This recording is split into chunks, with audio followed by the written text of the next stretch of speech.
నడవలసిన త్రోవానికి నేర్పుమని. అలాగే 119వ కీర్తనలో భక్తుడు రాస్తూ, యవనస్తులు దేని చేత తమ నడతను శుద్ధిపరచుకుందరో నీ వాక్యమును బట్టి జాగ్రత్తగా. ఇంకా వేరే మార్గం ఏమీ లేదు. ఎందుకంటే ప్రభు ఊరికినే మాట్లాడే దేవుడు కాదు, మన హృదయాల్ని దర్శిస్తాడు, జీవితాల్ని మారుస్తాడు. ఒకవేళ దేవుడి దినం నీతో మాట్లాడితే ఈ దినమే రక్షణ దినం కనుక ఈరోజే నువ్వు నిర్ణయం తీసుకోవచ్చు, ప్రభుని సొంత రక్షకుడిగా అంగీకరించవచ్చు. లూకా సువార్త 23వ అధ్యాయము 39వ వచనం నుంచి నేను చదువుతా ఉన్నాను. లూకా సువార్త 23వ అధ్యాయము 39వ వచనం నుంచి. వేలాడ వేయబడిన ఆ నేరస్తులలో ఒకడు ఆయనను దూషించుచు, నీవు క్రీస్తువు కాదా, నిన్ను నీవు రక్షించుకొనుము, మమ్మును కూడా రక్షించమని చెప్పాను. గమనించండి 40వ వచనం. అయితే రెండవ వాడు వానిని గద్దించి అనే మాట ఉంది. లోకా సువార్తలోనే రెండవ వాడు గద్దించి అనే మాట ఉంది. మత్తయి, మార్కు, మిగతా సువార్తల్లో ఇద్దరూ దూషించారనే మాట ఉంది. తర్వాత ఒకడు దూషించడం ఆప్ చేసి ఇంకొక వ్యక్తిని గద్దించడం లూకా సువార్తలో రాయబడింది. కనుక రెండవ వాడు వానిని గద్దించి, నీవు అదే శిక్షలో ఉన్నావు గనుక దేవునికి భయపడవా? మనకైతే ఇది న్యాయమే, మనము చేసిన వాటికి తగిన ఫలము పొందుచున్నాము, కానీ ఈయన ఏ తప్పిదము చేయలేదు. ఆయనను చూచి యేసు, నీ రాజ్యములోనికి వచ్చినప్పుడు నన్ను జ్ఞాపకం చేసుకొనమనెను. అందుకు ఆయన వానితో, నేడు నీవు నాతో కూడా పరదేశులో ఉందువని నిశ్చయముగా నీతో చెప్పుచున్నానని. చిన్న ప్రార్థన చేసుకుందాం. దయచేసి అందరూ తల ఉంచి ఒక్క నిమిషం మన తలంపులన్నీ ప్రక్కన పెడదాం. ప్రతి ఒక్కరూ తలలు ఉంచుదాం దేవుని సన్నిధిలో. ఒక్క నిమిషం. ప్రభువా, నువ్వు సజీవుడు అయిన దేవుడు కదా, నాతో మాట్లాడు. ఆయన మాట్లాడే దేవుడు. ఒకవేళ ఇప్పటి వరకు నువ్వు దేవుడిని అనుభవించకపోతే ఈరోజు అడుగు, ప్రభువా నాతో మాట్లాడంటే నేను నూతన సృష్టిగా ఇదను దర్శించాలని ఆశిస్తూ ఉన్నాడు. పరిశుద్ధుడా, నీకు వందనాలు. నీ పాద సన్నిధిలో మేమందరం మా తలలు వంచి ఇదను నిన్ను బ్రతిమలాడుతూ ఉన్నాం. మా గొప్పతనం కాదు, మా భక్తి కాదు, మా పరిశుద్ధత కాదు, నీ మహా సిలువ ప్రేమను బట్టి, నీ మహా అపారమైన కనికరమును బట్టి మాతో మాట్లాడమని నిన్ను బ్రతిమలాడుకుంటా ఉన్నాం. తండ్రి, మమ్ములను మేము ఇదను తగ్గించుకుంటూ ప్రభువా నిన్ను హెచ్చించాలని, ప్రభువా తద్వారా మీరు మాతో మాట్లాడితే మా జీవితాల ద్వారా నీ సాక్షులుగా మేము జీవించాలని ఈ దినం నీ ముందు ఆశతో ప్రభువా నిన్ను బ్రతిమలాడుకుంటా ఉన్నాం. ఇక్కడ ఉన్న ప్రతి ఒక్కరిని నీ పరిశుద్ధాత్మ స్వాధీనంలో ఉంచుకోండి. నువ్వు మా మధ్యన ఉన్నావు, నీకు వందనాలు. నువ్వు సజీవుడమైన దేవుడవు, నన్ను రక్షించిన దేవుడవు. ప్రభువా, ఇక్కడ ఉన్న ప్రతి ఒక్కరిని మీరు దర్శించమని ప్రార్థన చేస్తా ఉన్నాం. దౌర్భాగ్యుడను, ఎందుకు పనికిరాని నన్ను నీ సిలువ చాటు మరుగుపరచండి. ఇదను నీ నామాన్ని మహింపరచుకోండి. నువ్వు సజీవుడైన దేవుడువని, నువ్వు మరలా మాట్లాడే దేవుడువని ఇదను మా మధ్య నిరూపించుకోమని నిన్ను బ్రతిమలాడుకుంటూ యేసు నామములో ప్రార్థించి వేడుకొంచున్నాం తండ్రి, ఆమెన్. మనము సిలువ మార్గములో యేసు ప్రభు దర్శించిన నలుగురు వ్యక్తులను ధ్యానిస్తూ ఉన్నాం. ఒకటి ఇస్కరియోతు యోధ, యేసు ప్రభు శిష్యుడి గురించి ధ్యానించాం. రెండవది బరబ్బా గురించి ధ్యానించాం.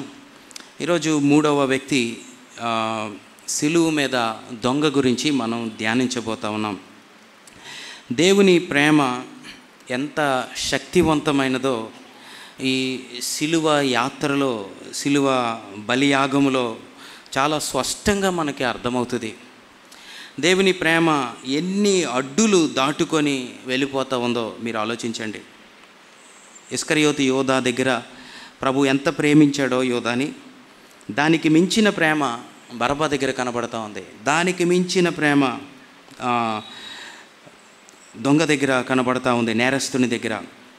ఇలాగా అంచెలంచెలుగా పరిస్థితులు, అడ్డులు ఎన్ని ఎదురు వచ్చినా ఆయన ప్రేమ మాత్రం పెరుగుతూ వెళ్ళిపోతానే మనం చూస్తూ ఉన్నాం. అందుకనే ఈ ప్రేమ ఏ పరిస్థితి ఈ ప్రేమను ఆప్చేయలేకపోయింది. ఎంత ఒక వ్యక్తిని ఆకర్షించిందో మనకి ఆ ప్రతి సువార్తలో చివరి అధ్యాయాలు చదివితే అర్థమవుతుంది. ఈ ప్రేమ ఎంత నిజమైనది, ఎన్ని జీవితాలని ప్రభావితం చేసింది. శత్రువులను ప్రేమించి, క్షమించి, వారిని భరించి, వారి కొరకు ప్రార్థన చేస్తూ, దేవుడు మానవుని ఎందుకు సృష్టించాడో ఆ సంపూర్ణ చిత్తాన్ని, తప్పిపోయిన మానవుని, దేవుడు లేని హృదయాల్ని మరలా దేవుని దగ్గరికి చేర్చడానికి ప్రభు వెళ్తున్న మార్గంలో ఆయన ప్రేమ మనం చూస్తే మనకి చాలా ఆశ్చర్యం. ఈరోజు స్నేహితుల దినోత్సవంగా లేక ఫ్రెండ్షిప్ డేగా చాలామంది ప్రపంచవ్యాప్తంగా జరుపుకుంటూ ఉన్నారు. వీడికి కూడా చాలామంది స్నేహితులు ఉన్నారు. ఈ సిలువ మీద దొంగకి మీరు గమనించండి, వీడికున్న 3 స్నేహితులు. బరబ్బా ఒకడు, యేసు ప్రభు ప్రక్కన వేలాడిన ఇంకొక స్నేహితుడు. వీరి స్నేహం ఎలాంటిదంటే, వీరి స్నేహం మరణం వైపు నడిపించింది 3ని. చివరి వరకు, చనిపోయే వరకు వారి జీవితాల్లో వారు అపవిత్రత చేసేటట్లు ఒకరికి ఒకరు తోడ్పడ్డారు, సహాయపడ్డారు. కనుక వారు చేసింది అనుభవించడానికి వెళ్ళిపోతూ ఉన్నారు. అయితే వీరికి తెలీదు, నిజమైన స్నేహము వీరిని వెంబడిస్తూ ఉంది. నిజమైన స్నేహితుడు వీరిని వెంటాడుతూ ఉన్నాడు. వారికి తెలియని స్నేహం వారి కొరకు గెత్సేమనిలో ప్రార్థన చేస్తూ ఉంది. సృష్టికర్త అయిన దేవుడు తాను సృష్టించిన బిడ్డలు తప్పిపోవడం ఇష్టం లేక ఆయనే నిజమైన స్నేహితుడు కనుక ఆయన వారిని, గమనించండి, వారిని మరణము కంటే బలమైన ప్రేమ కనుక ఆయన నిత్యత్వమును గురించి ఆలోచిస్తూ ఉన్నాడు. నీ జీవితంలో ఎవరైనా నీకు నిజమైన స్నేహితుడు ఉంటే ఆ వ్యక్తి నీకు నిజమైన స్నేహితుడు అని ఎప్పుడు అర్థమవుద్దంటే, ఆ వ్యక్తి ఈ లోకములో ఉన్న వాటి కొరకే నీకు స్నేహితుడయ్యాడా, లేక నీ ఆత్మను రక్షించడానికి స్నేహితుడయ్యాడా అనేది మొట్టమొదటి క్వాలిఫికేషన్ యేసు ప్రభు చూపిస్తూ ఉన్నాడు. యేసు ప్రభు స్నేహములో ఆ వ్యక్తి రక్షణ గురించి ఆలోచిస్తున్నాడు. ఆ వ్యక్తి యొక్క పరిశుద్ధ జీవితం గురించి, హృదయాన్ని మార్చే మంచి స్నేహితుడిగా వారిని వెంబడిస్తూ ఉన్నాడు. కనుక నీ జీవితంలో స్నేహితులు ఎలా ఉన్నారు అనే మాట ప్రక్కన పెడితే, నీవు నీ జీవితంలో ఇతరులకి ఎలాంటి స్నేహం కలిగి ఉన్నావు? వారి ఆత్మల పట్ల భారం కలిగి ఉన్నావా? వారి రక్షణ కొరకు ఆలోచిస్తూ ఉన్నా? నీ సంభాషణ, నా సంభాషణ ప్రతి ఒక్కరి నిత్యత్వాన్ని నిర్ణయిస్తుందని మనం ఈ దినం ఆలోచించాలని దేవుడు మనతో మాట్లాడుతున్నాడు. అందుకే ప్రభు నిజమైన స్నేహితుడు, ఇంగ్లీష్లో గ్రేటర్ లవ్ అనే మాట వాడాడు. తన సహోదరునికి, తన స్నేహితుల కొరకు ప్రాణము పెట్టు వాని కంటే నిజమైన స్నేహితుడు భూమి మీద ఇంకెవరు లేరు అనే మాట. కనుక ఆయన ప్రేమ చేరుకోలేని స్థలం ఏదీ లేదు, ఆయన ప్రేమ దర్శించలేని వ్యక్తి ఎవరూ లేడని సిలువ మీద దొంగను చూసినప్పుడు అర్థమవుతూ ఉంది. నీవే పరిస్థితిలో ఉన్నా, ఆఖరి క్షణములో ఉన్నా ఆయన నిన్ను కలుసుకోగలడు. చిన్న ప్రార్థన, ప్రభువా నన్ను జ్ఞాపకం చేసుకో అంటే ఆయన నిన్ను విడిచిపెట్టని దేవుడు. ఆయన ఎక్కడున్నా అక్కడికి వచ్చి ఆయన నిన్ను పట్టుకొని తీసుకొని వెళ్ళగలిగినవాడు. చూడండి, వీడి జీవితంలో చాలామంది స్నేహితులు ఉంటారు. బహుశా ఆ రోజుల్లో పెద్ద ఉద్యమాలు చేశాడు. నేరస్తుడు చాలామందిని చంపాడని ఉంది. అంతమందిని చంపిన వ్యక్తి అయితే వాడు బ్రతికిన దినాల్లో వాడి చుట్టూ కొన్ని 100 మంది ఉంటారు. ఈరోజు ఎవడూ లేడు సిలువ దగ్గర. ఇంకొక ప్రాణ స్నేహితుడు ఉన్నాడు, బరబ్బా. వాడికి అవకాశం దొరకంగానే విడిచిపెట్టి వెళ్ళిపోయాడు. అక్కడికి వెళ్ళి నేను వాడి పక్షాన చనిపోతానని అనలేదు. అవకాశం వచ్చింది, విడిచిపెట్టి వెళ్ళిపోయాడు. భార్య లేదు, బిడ్డలు లేరు, తల్లి లేదు, తండ్రి లేడు, ఎవరు వచ్చి చూడలేని పరిస్థితి. అలాంటి పరిస్థితిలో వాడి వెనకాల వెంబడించుకుంటూ ప్రభు వెళ్తూ ఉన్నాడు. ఇదైనా మన అంశం, మన టైటిల్, మరణములోను వీడని ప్రేమ యేసు ప్రభు ప్రేమ. మరణములో కూడా మరణము నుండి జీవములోనికి చేయి పట్టి నడిపించేది దేవుని ప్రేమ. అందరూ విడిచిపెట్టిన ప్రభు వాడిని విడిచిపెట్టలేదు. మన ముఖ్య అంశంలోకి వెళ్ళక మునుపు ఒక భక్తుడు చెప్పిన మాట నేను చెప్పాలని అనుకుంటా ఉన్నాను. థామస్ వాట్సన్ అనే భక్తుడు ఏమన్నాడంటే, ఈ దొంగ గురించి మనం ధ్యానిస్తున్నప్పుడు చాలాసార్లు మరణ పడక మీద సిలువలో చివరి క్షణంలో ఇంకా చనిపోతాను అన్నప్పుడు ప్రభువా నన్ను క్షమించు అంటే పరలోకం వెళ్ళిపోతాం అనే కోణంలో చాలామంది ధ్యానిస్తారని చెప్తూ ఆయన ఇలాగన్నాడు. ఏమన్నాడంటే, it is not a death bed experience but a saviour who never gives up అన్నాడు. ఇది మరణ పడక మీద లేక చివరిలో సిలువలో వేలాడుతూ చనిపోతున్న దొంగ జీవిత సాక్ష్యం కాదు. ఈ సాక్ష్యం ఏంటంటే ఆఖరి క్షణము వరకు విడిచిపెట్టని రక్షకుని సాక్ష్యం ఇది అన్నాడు. చాలామంది దొంగ గురించి ఆలోచించు నేను అలాగే రక్షింపబడగలను అని అనుకుంటాం. ఆ కోణంలో ఇది రాయబడి లేదు. అయితే మొట్టమొదటి అంశం ఈరోజు ఆశ్చర్యమైన వాక్య శక్తి. చెప్పండి, మాట చెప్పండి. ఆశ్చర్యమైన వాక్య శక్తి. ఎవ్వరికీ అర్థమవ్వని సంగతి ఒకటి ఇక్కడ జరుగుతుంది. అదేంటంటే, ఒక గొప్ప మర్మము. చాలామంది భక్తులు, నేను కూడా చాలా కామెంటరీస్ చదివాను. ఒక ప్రశ్న ఏంటంటే, వీడు అసలు ప్రభువుని ఎలా గుర్తుపట్టాడు? వీడు ప్రభువుని గుర్తుపట్టడానికి అక్కడ ఒక్క ఆధారం ఆనవాలు లేదు. ఉదాహరణకి యోధా ప్రభుని గుర్తుపట్టడానికి యోధాకు తెలుసు ప్రభు ఎవరో. శతాధిపతి ఇతడు నిజంగా దేవుని కుమారుడు అనడానికి అక్కడ భూకంపం వచ్చింది, ఆ తర్వాత చీకటి కమ్మింది, కొన్ని సూచనలు జరిగాయి, అద్భుతాలు జరిగాయి, బండలు పగిలిపోయి సమాధులు తెరవబడి దేవాలయపు తెర చినిగిపోయింది. కనుక వాడు అవన్నీ చూసినప్పుడు ఈయన నిజముగా దేవుని కుమారుడు అని అన్నాడు. కానీ మీరు జాగ్రత్తగా గమనిస్తే వీడు గుర్తుపట్టడానికి ఈయనే మెస్సయి, యేసు నీ రాజ్యములో జ్ఞాపకం చేసుకో అని అనడానికి ఒక్క ఆనవాలు కూడా లేదు ఎక్కడ.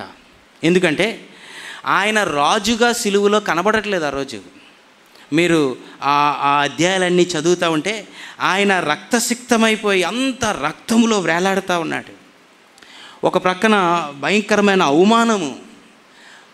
మనుషులు అవమానించడం కాదు, వీడు కూడా ప్రభువుని అవమానించాడు. మీరు మత్తయి సువార్త, మార్కు సువార్త చదివితే వేలాడబడిన నేరస్తులు కూడా ఆ ప్రకారమే ఆయన దూషించిరనే మాట ఉంది.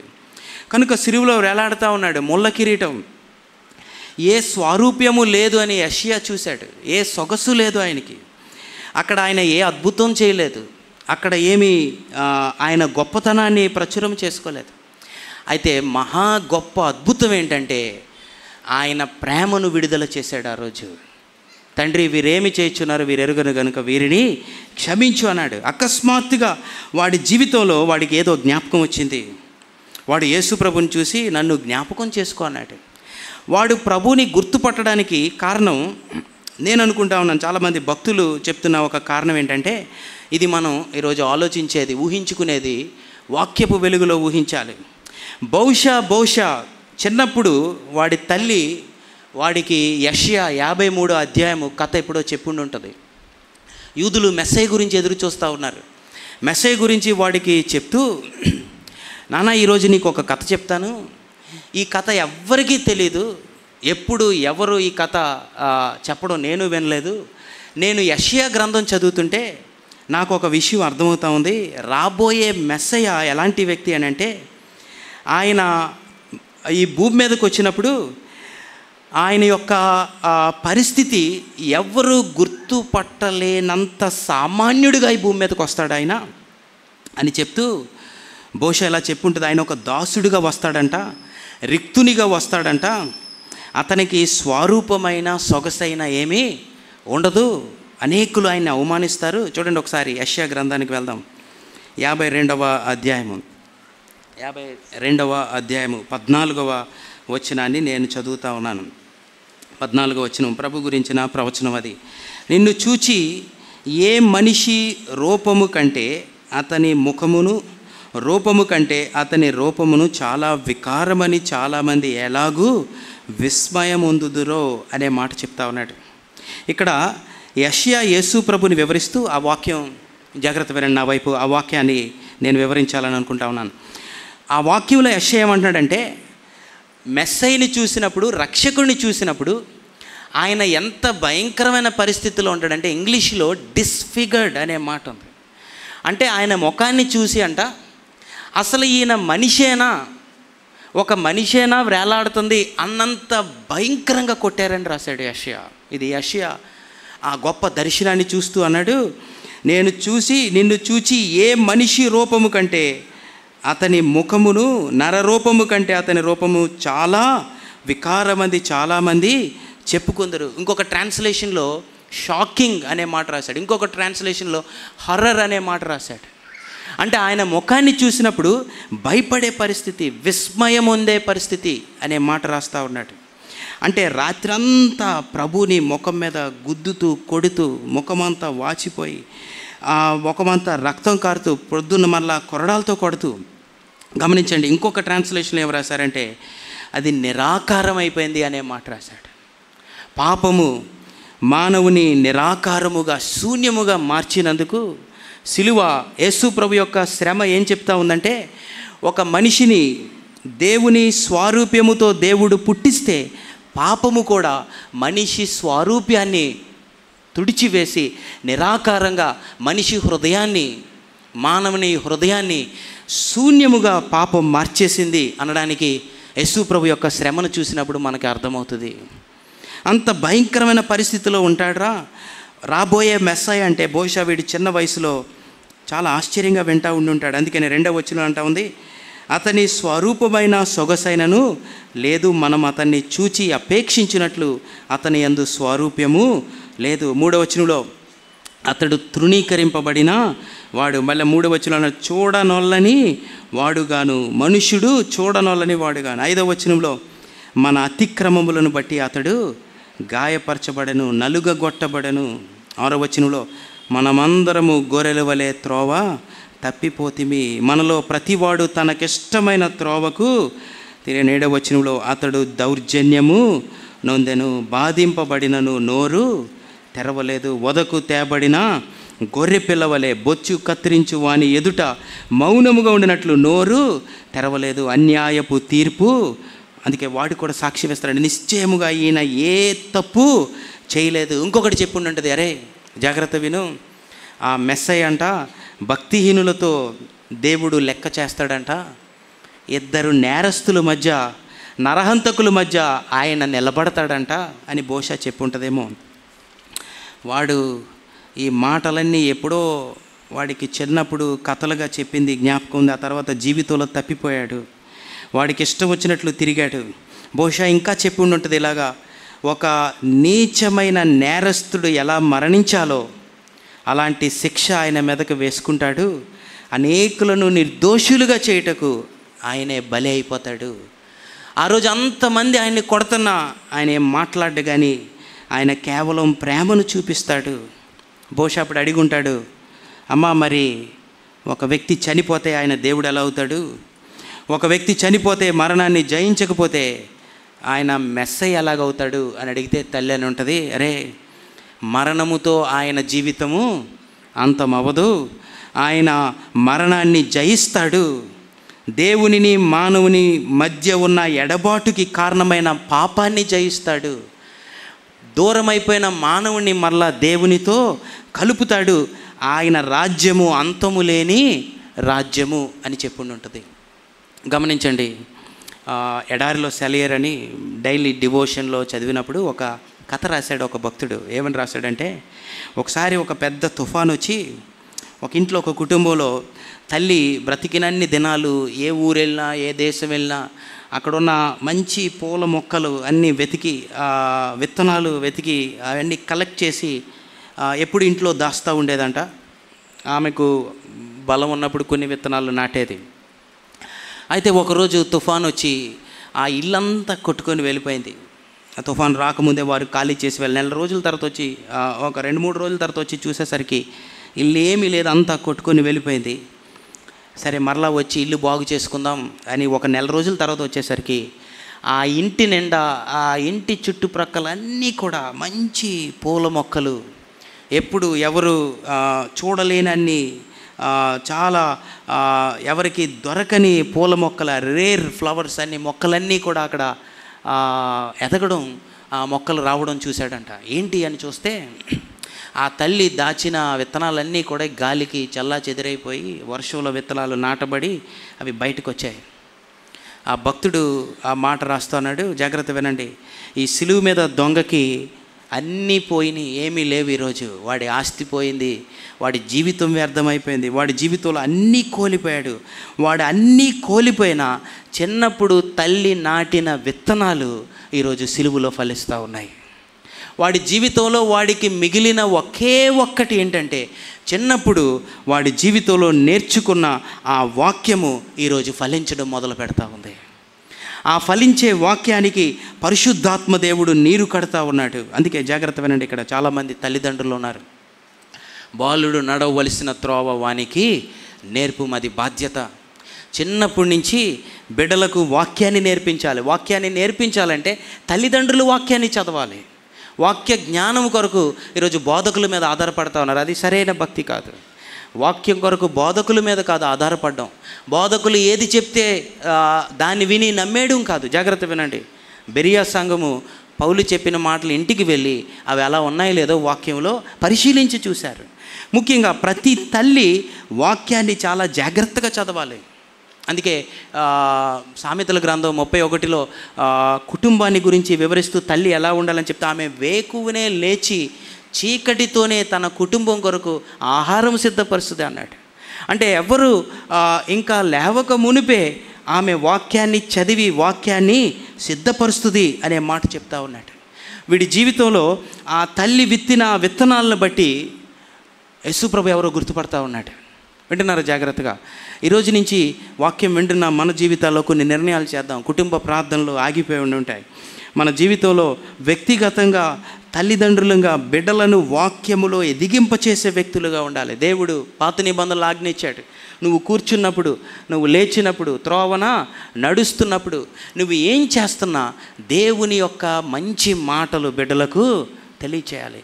వాడు ప్రత్యేకంగా జీవించాలని చెప్పు, వాడు పరిశుద్ధంగా జీవించాలని చెప్పు, దేవుని యొక్క గుణగణాలు వాడికి వివరించాలి అనే మాటలు పదే మనం చూస్తూ ఉన్నాం. కనుక వాడి జీవితంలో వాక్యపు శక్తి వాడిని ఏం చేస్తూ ఉంది, దేవుని ప్రేమ వాడిని దర్శించినప్పుడు ఏం జరిగిందంటే, మొట్టమొదటిది వాడి జీవితంలో జరిగింది దేవుని భయము వాడి జీవితంలో వచ్చింది. చెప్పండి, ఏమొచ్చింది? దేవుని భయం. చదువుదాం 30-40 వచనం. అయితే రెండవ వాడు వానిని గద్దించి, నీవు అదే శిక్షా విధిలో ఉన్నావు గనుక దేవునికి భయపడవా, దేవుని మహిమ కలుగునుగాక. మొట్టమొదటిగా వాడి జీవితంలో యేసు ప్రభుని చూసినప్పుడు, లేక యేసు ప్రభు ప్రేమ వాడి జీవితంలో భయాన్ని నేర్పించింది. తండ్రి, వీరేమి చేయుచున్నారు, వీరు ఎరుగరు కనుక వీరిని క్షమించు అనగానే మెస్సయ్య ఎవరో గుర్తొచ్చాడు. మెస్సయ్య గుర్తొచ్చిన తర్వాత అంత బాధలో, అంత నొప్పిలో తన మనసు ఎంత చక్కగా స్పష్టముగా పనిచేయడానికి పరిశుద్ధాత్మ దేవుడు సహాయం చేస్తూ ఉన్నాడు. చేతిలో మేకలు ఉన్నాయి, కాళ్ళకి మేకలు ఉన్నాయి, ఒక ప్రక్కన బాధ ఉంది, నెమ్మది లేని పరిస్థితి, చుట్టుపక్కల అవమానము, వీటన్నిటి మధ్య వాడి మనసును పరిశుద్ధాత్మ దేవుడు ఎంత జాగ్రత్తగా కాపాడుతున్నాడు, ఎంత మంచి నిర్ణయం చేసేటట్లు వాడికి సహాయం చేస్తూ ఉన్నాడు. ఇక్కడ ఒక మంచి అద్భుతం ఏంటంటే, ప్రేమ ఒక వ్యక్తిని దర్శించినప్పుడు, ప్రేమ ఒక వ్యక్తిని నూతన సృష్టిగా మారుస్తున్నప్పుడు మొట్టమొదటిది కనబడేది ఏంటంటే దేవుని గూర్చిన భయము. దేవుని గూర్చిన భయము. జీవితం మారిపోయింది. జీవితం మారు మనసు తీసుకున్నాడు. మారు మనసు మరలా మలుపు తిరిగాడు జీవితంలో. దేవుని మహాద్భుతం వాడి అపవిత్రమైన చీకటి అగాధముతో నిండిపోయిన హృదయం మీద పరిశుద్ధాత్మ దేవుడు పనిచేస్తూ ఉన్నాడు. ఆ పరిశుద్ధాత్మ దేవుని ఆత్మే. ఆయన మన మధ్యను కూడా ఈ దినం ఉన్నారు. వాడు దేవునికి భయపడతా ఉన్నాడు. అందుకే దేవునికి భయపడవా. గమనించండి ఇంకొకటి, వాడు అప్పటి వరకు దేవుడికి భయపడలేదు. అప్పటి వరకు దేవుడిని ఏం చేశాడు చెప్పండి? వాడు దూషించాడు అనే మాట ఉంది. ఏం చేశాడు చెప్పండి? మాట్లాడదాం గట్టిగా. ఏం చేశాడు? దూషించాడు. ఒక క్షణం క్రితం దూషించాడు, ఇప్పుడు వేరే వాడు దూషిస్తుంటే దాన్ని తట్టుకోలేకపోతున్నాడు, వాడిని గద్దిస్తూ ఉన్నాడు. వేరేవాడు అలా మాట్లాడుతుంటే వీడు గడగడలాడిపోతూ ఉన్నాడు. గమనించండి, ఇది రహస్యంగా హృదయములో మార్పు జరిగిపోతూ ఉంది. పరిశుద్ధాత్మ కార్యం జరుగుతూ ఉంది. అందుకే ఆదికాండం 1వ అధ్యాయం 1వ వచనంలోనే భూమి నిరాకారం, శూన్యం, చీకటి, అగాధ జలం, పరిశుద్ధాత్మ దేవుడు ఆ నీటి మీద అల్లాడుచున్నాడు. వాడి నిరాకారము, శూన్యమైన జీవితం, అగాధ జలము, వాడి హృదయం ఎంత తవ్వితే అంత మురికి బయటకు వస్తుంది. కానీ పరిశుద్ధాత్మ దేవుడు వాడి జీవితంలో కార్యం చేయడం మొదలుపెట్టాడు. కార్యంలో మొట్టమొదటి కార్యం ఏంటంటే దేవుడు గురించిన భయం. రక్షణలో మొదటి మెట్టు ప్రాముఖ్యమైనది దేవుడు గురించిన భయము. గమనించండి, దేవుడు గురించిన భయము అని అన్నప్పుడు 2 భయాలు. ఒకటి లోకములో సైతాను పుట్టించే భయము, లేక పాపం పుట్టించే భయము. చెప్పండి, మొదటి భయం ఏంటి చెప్పండి? పాపం పుట్టించే భయం. ఇంకొకటి దేవుడు పుట్టించే భయము. ఈ రెండిట్లకి చాలా తేడా ఉంది. ఈ రెండిట్ల మధ్య కొన్నిసార్లు మనం కన్ఫ్యూజ్ అయ్యి ఇది అది ఒకటే అనుకుంటాం. ఈ రెండిట్ల మధ్య ఉన్న తేడా ఏంటంటే, పాపం పుట్టించే భయం ఏం చేస్తుందంటే, జాగ్రత్త వినండి, పాపాన్ని జాగ్రత్తగా చేయించే భయం ఇది. అంటే ఉదాహరణకి ఒక దొంగ ఏదైనా దొంగతనం చేయడానికి వస్తే ఎక్కడైనా సీసీ కెమెరాలు ఉన్నాయేమో చూసుకుంటాడు. పోయిన వారం మన చర్చి బయట ఒక సైకిల్ పోయింది. ఆ సైకిల్ ఎక్కడ పోయిందంటే, ఈ వెనకాల రోడ్డుకి సీసీ కెమెరా ఉంది, ఇటువైపు బయటికి వెళ్ళగానే గేట్ దగ్గర ఒక సీసీ కెమెరా. ఎక్కడ సీసీ కెమెరా లేదంటే ఆ గోడ దగ్గర మధ్యలో లేదు. ఇటువైపు సైకిళ్ళు ఉన్నాయి, ఇటువైపు సైకిల్ ఉన్నాయి. ఇక్కడ సైకిల్ తీస్తే ఖచ్చితంగా ఏమైపోతాడు? కనబడతాడు. అయితే మధ్యలో ఎక్కడ సీసీ కెమెరాలో కనబడ్డో అక్కడికి వచ్చి సైకిల్ తీసుకున్నాడు. అయితే అటు వెళ్ళినా ఇటు వెళ్ళినా మళ్ళీ దొరికిపోతాడు. కనబడ్డాడు, చక్కగా ఎవరు తీసుకెళ్లారో కనబడ్డాడు, మళ్ళీ తీసుకొచ్చి ఇచ్చేశాడు. ఈరోజు కూడా వచ్చాడు. అయితే జాగ్రత్త వినండి, ఎక్కడ చూడట్లేదు అని జాగ్రత్త పడే భయం ఇది. ఎంత భయంకరమైన భయమో ఆలోచించండి. పాపము చేయడానికి జాగ్రత్త పడే, అంటే జాగ్రత్తగా పాపము చేయించే భయం ఇది. ఎవరికైనా కనబడిపోతానేమో కనుక ఎవరికి కనబడకుండా జాగ్రత్త పడే భయము, ఎవరు చూడకుండా జాగ్రత్త పడే భయము. ఇది జరగకుండా ఒకవేళ ఎవరైనా ఆప్ చేస్తారేమో అంటున్నారా? ఒకవేళ సీసీ కెమెరాలో పడిపోతానేమో, బహుశా అక్కడికి వచ్చి చూసుకొని ఉంటాడు, అక్కడ కెమెరా కనబడింది, బహుశా ఇక్కడ పడతానేమో అని అక్కడి నుంచి ఏమైపోయాడు? వెళ్ళిపోయాడు. అక్కడ అది అడ్డొచ్చింది. ఇంకొక పరిశుద్ధమైన భయం ఉంది, ఆ భయముకు దీనికి వ్యతిరేకమైంది. అబ్రహాము కూడా ఎవరైనా దేవుని పని చేయకుండా నన్ను ఆప్ చేస్తారేమో అని భయపడ్డాడు. ఒకటేమో పాపము జరిగించకుండా ఆప్ చేస్తారేమో అని భయపడేది, ఎలాగైనా పాపం చేయాలి, ఎలాగైనా తప్పించుకోవాలి, ఎలాగైనా ఎవరొకరు కళ్ళు కప్పాలి, ఎలాగైనా పాపం చేయాలని భయపడుతూ జాగ్రత్తగా పాపం చేయడం. ఇంకొకటి ఎలాగైనా దేవుని చిత్తం చేయాలి, ఒకవేళ నా భార్య ఆపుతుందేమో, ఒకవేళ బిడ్డలు ఆపుతారేమో, లేకపోతే పనివారు ఆపుతారేమో, నా కొడుకే ఆపుతాడేమో అని ఎవ్వరికీ చెప్పకుండా అడ్డులన్నీ తొలగించుకుంటూ దేవుని పని కొరకు వెళ్ళిపోతూ ఉన్నాడు. అది యెహోవా యందలి భయము పవిత్రమైనది, అది నిత్యము నిలుచును. యెహోవా యందలి భయము జ్ఞానము పుట్టించును, తెలివికి మూలము, అది దీర్ఘాయువు కలుగు చేయను, అది వివేకము కలుగు చేయను. యెహోవా యందలి భయము జ్ఞానమునకు మూలము అనే మాట ఉంది. ప్రతి ఒక్కరికి ఉండే భయం ఏంటంటే, ముఖ్యంగా క్రైస్తవులంగా మన జీవితాల్లో ఈ భయాన్ని మన డిఎన్ఏలోనే పెట్టాడు సైతాను. మనుషులు చూస్తున్నారు, జాగ్రత్త, అందుకే బాగా భక్తి చేయి. ఎవరో చూస్తున్నారు కనుక ప్రార్థన చేయి. ఒకరోజు ఆదాము అవ్వ పాపం చేసినప్పుడు దేవుడు దిగి వచ్చాడు. దిగి వచ్చిన తర్వాత ఆదాము చెట్టు వెనకాల దాక్కున్నాడు. దాక్కొని కనబడట్లేదు. సైతాన్ ఏం చెప్పాడంటే, నువ్వు దాక్కుంటే ఒక 10 నిమిషాలు దేవుడు ఇటువంటి పిలిచి ఏం చేస్తాడు? వెళ్ళిపోతాడని చెప్పాడు. నువ్వు కనబడవు దేవునికి అని చెప్పాడు. అది ఎలా ఉందంటే, ఒక సండే స్కూల్ టీచర్ దేవునికి కనబడకుండా ఎక్కడికన్నా వెళ్ళి దాక్కోండి అని చెప్పిందట. అంటే పిల్లలందరూ పరిగెట్టుకుంటూ వెళ్ళారు అన్నట్టు ఆదాముకి సైతాన్ ఏం చెప్పాడంటే, నువ్వు దాక్కో, చెట్టు వెనకాల దాక్కో అంటే దేవుడు దిగి ఆదామును ఒక ప్రశ్న అడిగాడు. ఆదామా ఎక్కడున్నావు అన్నాడు. ఎక్కడున్నావంటే దేవుడికి తెలియక కాదు, దేవుడికి తెలుసు ఆదాము ఎక్కడున్నాడు. ఆదామా ఎక్కడున్నావంటే నీ స్వరము విని నేను భయపడి దాక్కున్నాను.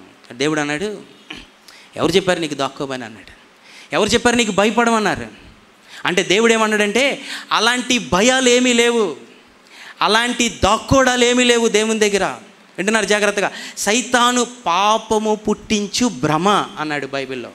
అంటే ఎవరు చూడట్లేదు. సీసీ కెమెరాలో ఉంటే మనుషులు చూస్తారు, లేకపోతే గుళ్ళో కూర్చుంటే ఈ ప్రక్కన ఉన్నవారు చూస్తారు. కానీ జాగ్రత్త వినండి, ఈ మనసు ఈ ఈ ఈ దేవునికి భయపడే ఈ భయము, పరిశుద్ధమైన భయము సీసీ కెమెరాలకు భయపడదు, మనుషులు చూస్తున్నారని భయపడదు.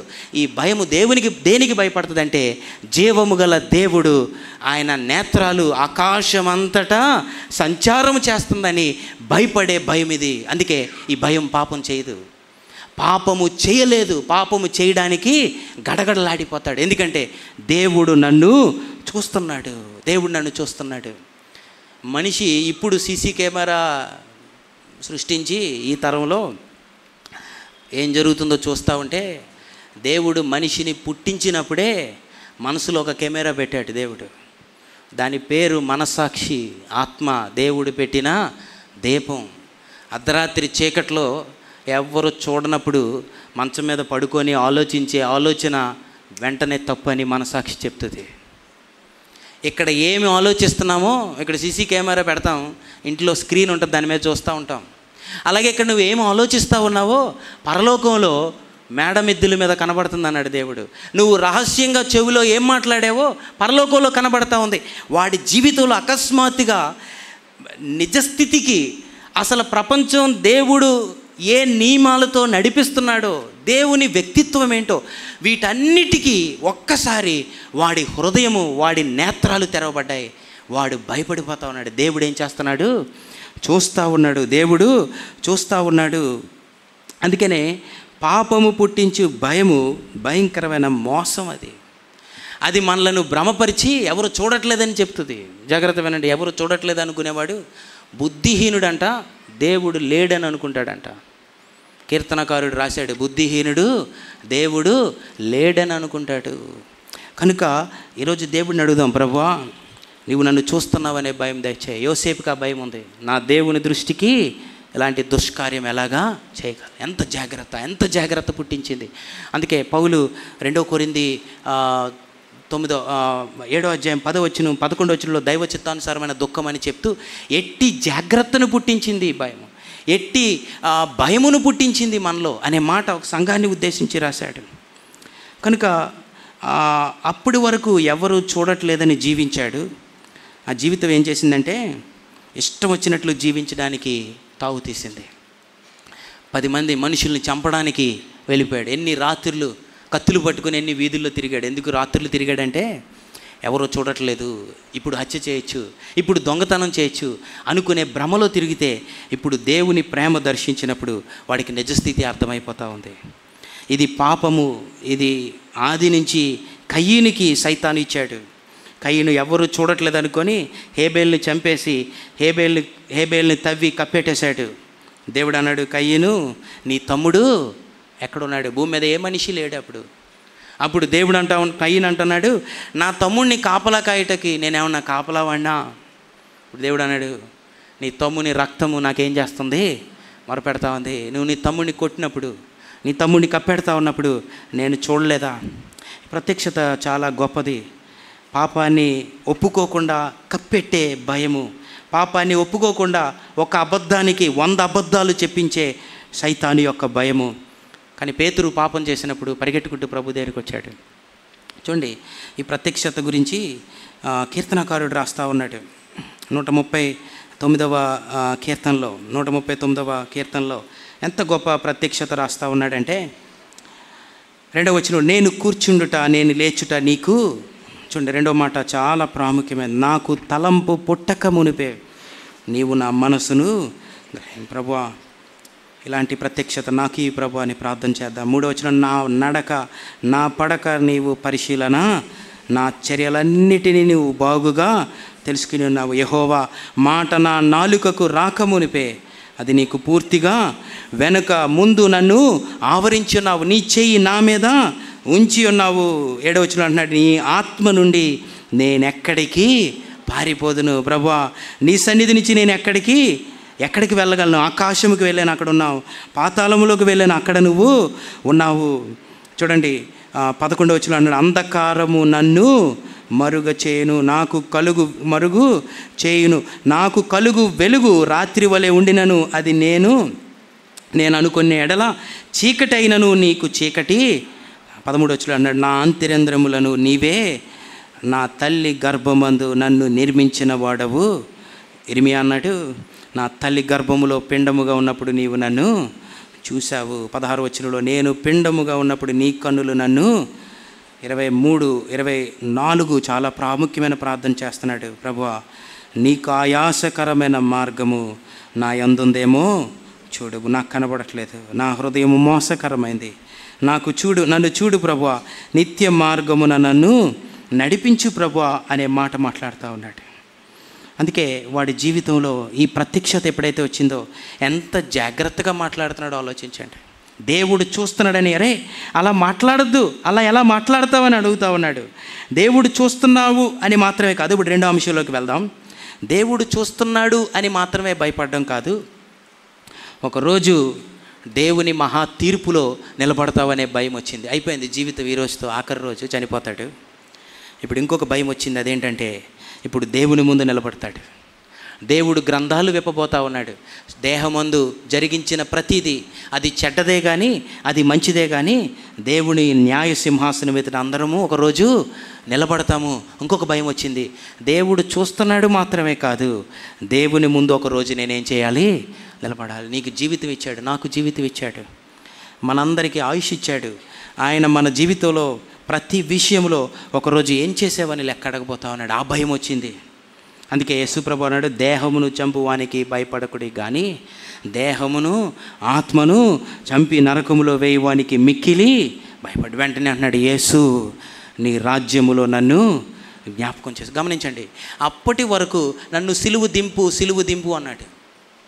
లోకానుసారమైన అవసరతలు ప్రార్థన చేశాడు.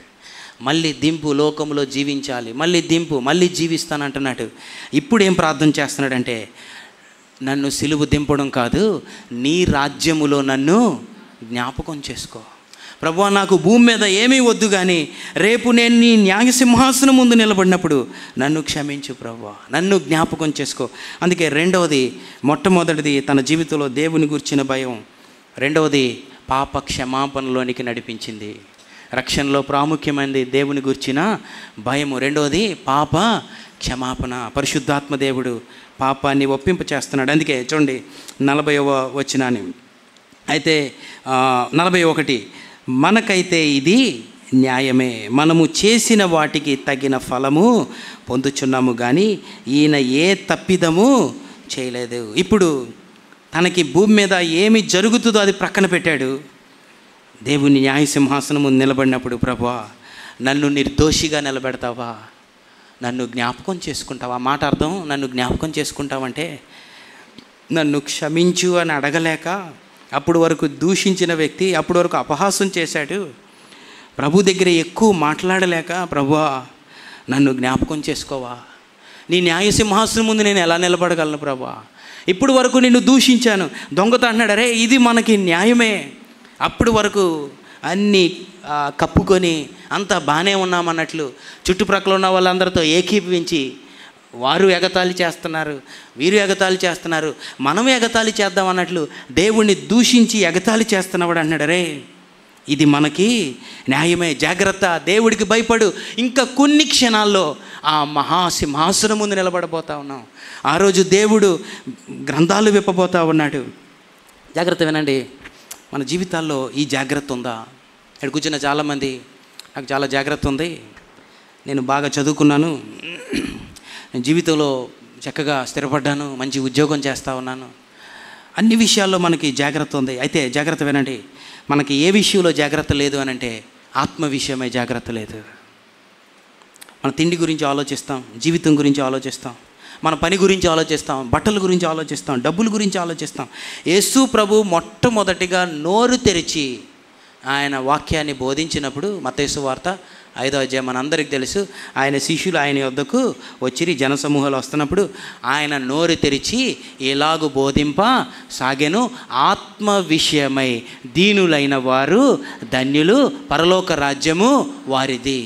ఆ మాట తిరిగేద్దాం, శరీర విషయమై ఎక్కువ ఆలోచించేవారు, ఆ మాటని మనం పూర్తి చేసుకోవాలి. వింటున్నారా? అవన్నీ జాగ్రత్తలు మంచివే, అన్ని జాగ్రత్తల కంటే, అన్నీ ఈ భూమి మీద జరుగుతున్న కార్యక్రమాలన్నిటికంటే నీ ఆత్మ గురించి ఏం ఆలోచించావు? ఈ ఆత్మకి మరణం లేదు, ఎప్పుడైనా ఆలోచించావా? ప్రతి మనిషిలో ఆత్మ ఉంది. ఈ ఆత్మ వల్లనే మనము జీవిస్తూ ఉన్నాం. ఈ ఆత్మ ఒక్కసారి వెళ్ళిపోతే శరీరం కేవలం నిష్ప్రయోజనం అన్నాడు దేవుడు. కనుక ఆత్మ విషయమై ధీరులైన వారు ధన్యులు. తన ఆత్మ రక్షణ కొరకు జాగ్రత్త పడుతున్నాడు. ఇప్పుడు అప్పటి వరకు బహుశా మరి వాడికి 30 సంవత్సరాలు, 33, 35 నాకు తెలియదు, కానీ వాడి జీవితం అంతా ఏమి తిందునా, ఏమి త్రాగుదును, ఎంత ఘనత సంపాదిద్దాం, ఎంత డబ్బు సంపాదిద్దాం, లేకపోతే ఎవరిని కొడదాం, ఈ భూమి మీద ఉన్న వాటి కొరకే వాడు ఆలోచిస్తూ ఉన్నాడు. దేవుని ప్రేమ వాడి నేత్రాలు నిత్యత్వం వైపు తిప్పింది. వాడి నేత్రాలు దేవుని న్యాయ సింహాసనం వైపు తిప్పింది. ఎలా నిలబడతావు అనే ప్రశ్న వచ్చింది. ఎలా నిలబడతావు అనే ప్రశ్న వచ్చింది కనుక నోరు విప్పినప్పుడు చాలా జాగ్రత్తగా మాట్లాడుతున్నాడు.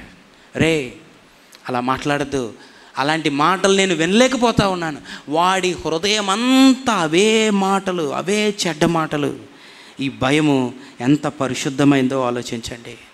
దేవుని గూర్చిన భయము ఒక్క క్షణమే వచ్చింది, ఎంత మార్పు తీసుకొచ్చింది, ఎంత ఆశ్చర్యమైన పరిశుద్ధత వాడిలోకి తీసుకొచ్చింది, ఎంత జాగ్రత్త తీసుకొచ్చింది. పాపాన్ని ఎంత ద్వేషిస్తున్నాడు వాడు. ఒక్క క్షణంలోనే దేవుని ప్రేమ దర్శిస్తే ఎంత మార్పు వస్తే, ఒక వ్యక్తి జీవితంలో ఒక వ్యక్తి సంవత్సరం దేవునితో నడిస్తే ఇంకెంత మార్పు వస్తే ఆలోచించాడు. ఒక్క దినం నీ సన్నిధిలో గడుపుట 1000 దినాల కంటే 1000 సంవత్సరాల కంటే గొప్ప అన్నాడు. వింటున్నారు జాగ్రత్తగా. ఇది మళ్ళీ ఆలోచించండి.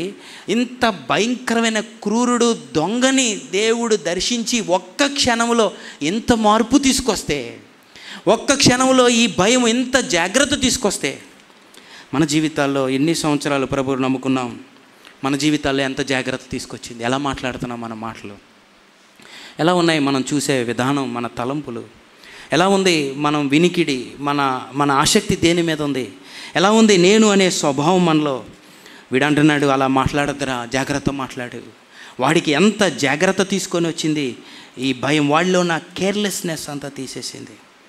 జాన్ న్యూటన్ అనే భక్తుడు ఒకప్పుడు ఈ బానిసల్ని అమ్మే వ్యాపారం చేసేవాడు. ఒక నావ కొనుక్కొని ఆ నావ నిండా ఆఫ్రికా నుంచి భయపెట్టి వీడి దగ్గర గన్నలతో గ్రామ పెద్దల్ని బలవంతుల్ని చంపేసి బలహీనులను దొరికిన వారిని చేతులు కట్టి కొంతమంది చేతులు నరికేసి 200-300 మందిని ఒక 60-70 మంది పట్టే నావలో కింద కుక్కేసి భయంకరమైన పరిస్థితిలో జబ్బుల మధ్య ఇంగ్లాండ్ దేశానికి, అమెరికా దేశానికి తీసుకొని వచ్చి మార్కెట్లో నిలబెట్టి వారిని వ్యాపారం చేస్తూ ఎంతకి అమ్మే వ్యాపారం చేసేవాడు.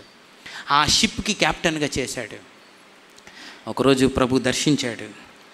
ఏ బానిసత్వం కొరకు పనిచేశాడో అదే బానిసత్వం కొరకు పార్లమెంట్లో పోరాడి బానిసత్వాన్ని అరికట్టే వరకు పనిచేసి తన జీవితకాలంలో బానిసత్వం అరికట్టడానికి ఎన్నో ప్రయాసలు పడి అరికట్టాడు.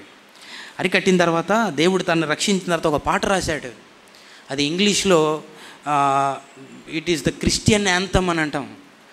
క్రైస్తవులకి ఒక యాంథమ్ లాంటి పాట. ఆ పాట amazing grace how sweet that sound అనే పాట రాశాడు. అద్భుతమైన కృప అని రాస్తూ ఏమని రాశాడంటే, కృప ప్రతి భయము నుంచి నన్ను విడిపించింది, దేవుని ప్రేమ ప్రతి భయము నుంచి విడిపించింది, అంత మాత్రమే కాదు దేనికి భయపడాలో నా హృదయానికి నేర్పించింది అన్నాడు.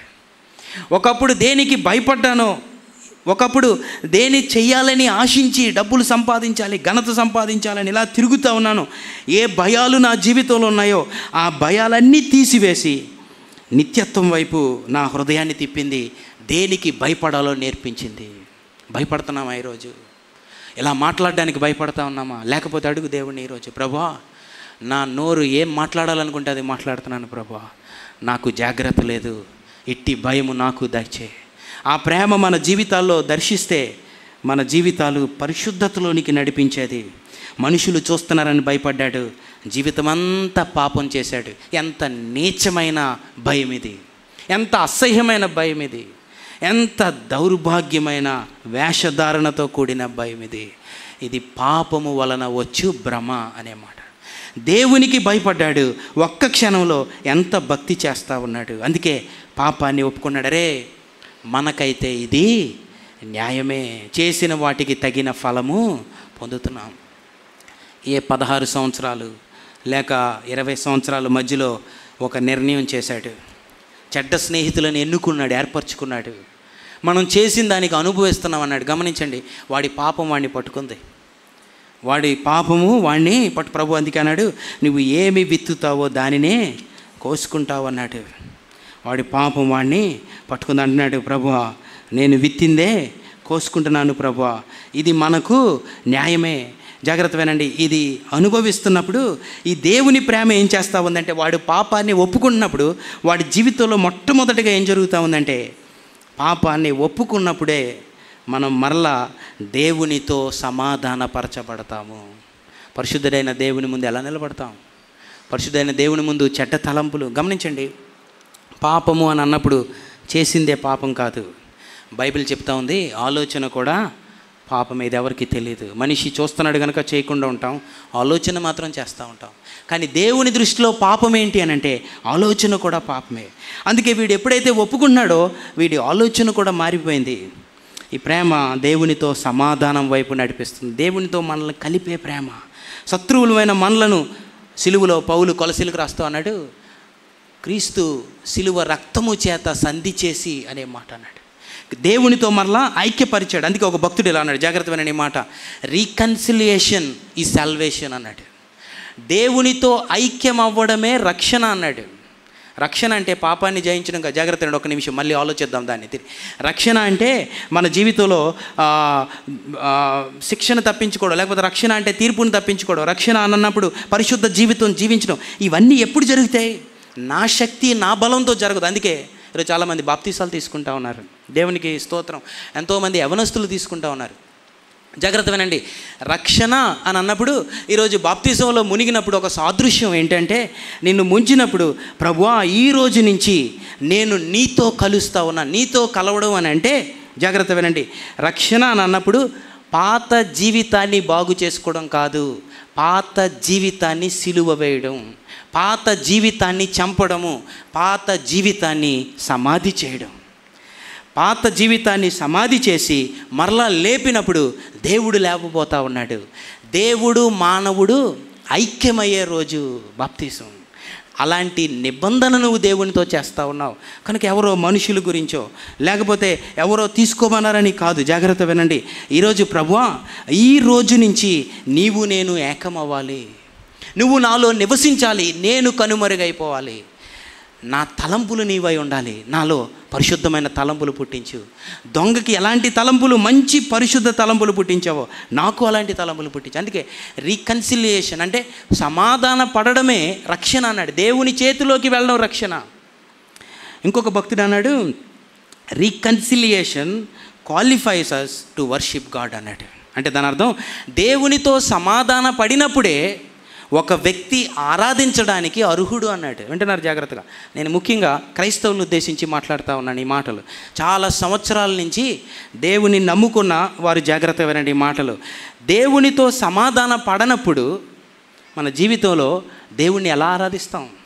ఆరాధన కంటే, పాటలు కంటే, కానుకల కంటే, మందిరానికి రావడం, నామకార్థమైన భక్తి అన్నిటికంటే మన జీవితంలో చేతులెత్తి పాటలు పాడక మునుపు, మన కానుకలు ఇవ్వక మునుపు అన్నిటికంటే ప్రాముఖ్యమైనది దేవునితో సమాధానం ఉందా? పరిశుద్ధుడైన దేవునితో ఐక్యమయ్యవా? లేకపోతే నీవు నేను శత్రువులమని బైబిల్ చెప్తా ఉంది. మనం ఇంకను పాపులమై ఉండగా, మనం ఇంకను శత్రువులమై ఉండగా. అందుకే ఇంకొక భక్తుడు అన్నాడు, worship without reconciliation is enmity to God అన్నాడు. అంటే దాని అర్థం దేవునితో సమాధానము లేని ఆరాధన వేషధారణ అన్నాడు. అన్నిటికంటే ప్రాముఖ్యమైనది సమాధానం. సమాధానం ఎలా వస్తుంది? పాప క్షమాపణ దొరికినప్పుడు. ఒక వ్యక్తికి నాకు మధ్య గొడవ అయింది అనుకుందాం, ఇద్దరి మధ్య సమాధానం రావాలని నేను పాటలు పాడితే రాదు.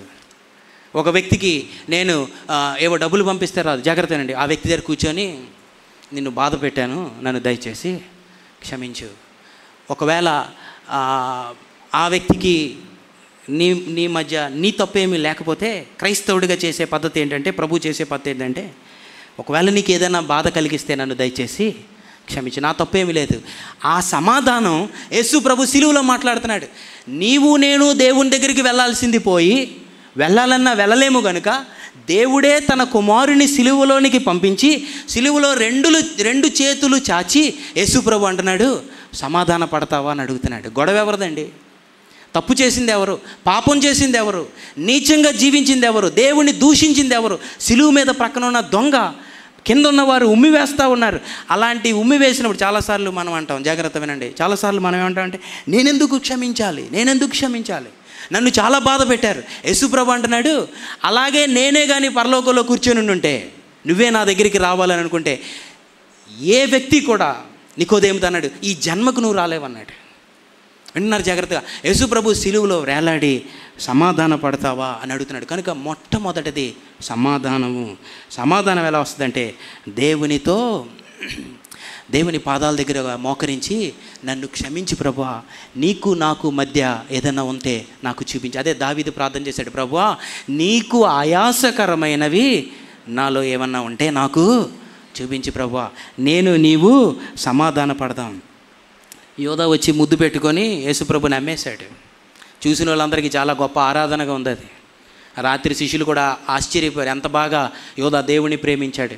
కానీ ఆరాధనలో గొప్ప ఏమి, యేసుప్రభు దగ్గరికి లాక్కొని, స్నేహితుడా నన్ను ఏం చేస్తున్నావు, నువ్వు అమ్మేస్తున్నావు అన్నాడు. ఇంకొక మాట ఆ భక్తుడు రాస్తున్నాడు, రీకన్సిలియేషన్ ఈజ్ రైచియస్నెస్ అన్నాడు. సమాధాన పడడమే నీతి అన్నాడు. సమాధాన పడడమే నీతిమంతులు. కానుకలు ఇచ్చాము కదా నీతిమంతులం కాదు, జాగ్రత్త వినండి.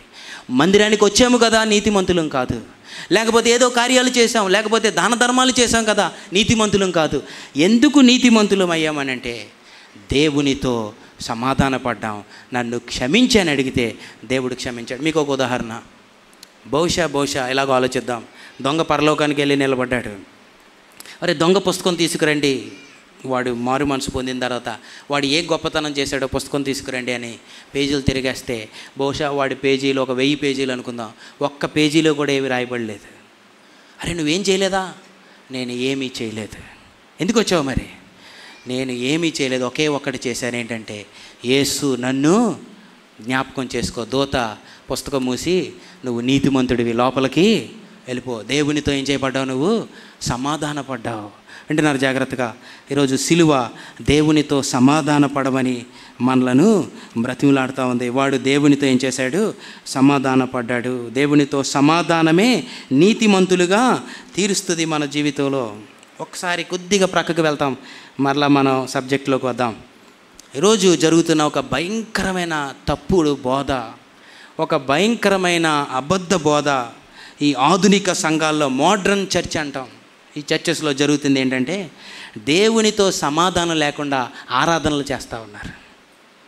ఈరోజు సంఘం అనగానే ఏంటంటే చక్కగా అందరూ రావడం, కొన్ని పాటలు పాడడం, నేను నీతోనే ఉంటాను ప్రభా, నేను నిన్ను వెంబడిస్తాను ప్రభా, నువ్వు లేకపోతే నేను లేను ప్రభా, ఇలాంటి మాటలన్నీ యోధా ముద్దు పెట్టుకొని అమ్మేసిన మాటలు ఇవన్నీ. వింటున్నారు జాగ్రత్తగా.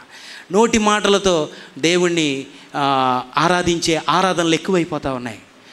ఒక వ్యక్తిని దేవునితో సమాధానానికి నడిపించకుండా, నిజమైన సువార్త ప్రకటించకుండా ఎన్ని పాటలు పాడి ఎన్ని ఇలాంటి ఆరాధనలు జరిగినా అదంతా వేషధారణే. ఇంకా చెప్పాలంటే దేవుని నామం దూషింపబడతా ఉంది. ఎందుకు చెప్తాను జాగ్రత్తగా. ఒక వ్యక్తి పాపం చేసినప్పుడు పాత నిబంధనలో దేవుడు లేడు, వెళ్ళిపోయాడు. ఎరికో పట్టణానికి వెళ్ళి మనందరికి తెలిసిన కథే కనుక మళ్ళీ చెప్పట్లేదు. గోడలు కూలిపోయి వస్త్రాలు బంగారం తెచ్చుకున్నాడు. మీరు ఆలోచించండి, ఎరికో పట్టణానికి వెళ్ళినప్పుడు పాటలు పాడి ఉంటారా? పాటలు పాడారు కదా. ఏం చేశారు చెప్పండి? దేవుణ్ణి స్తుతించారు, స్తుతించుకుంటూ తిరిగారు. చివరి రోజు 7 సార్లు తిరిగారు, స్తుతించారు. ఇప్పుడు ఇంకో ప్రశ్న అడుగుతాను, చెప్పండి.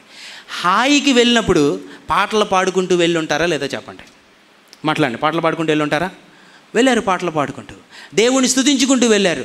యెహోవా గొప్ప దేవుడు, జయమిస్తాడని దేవునికి జైలు కొట్టుకుంటూ వెళ్ళారు.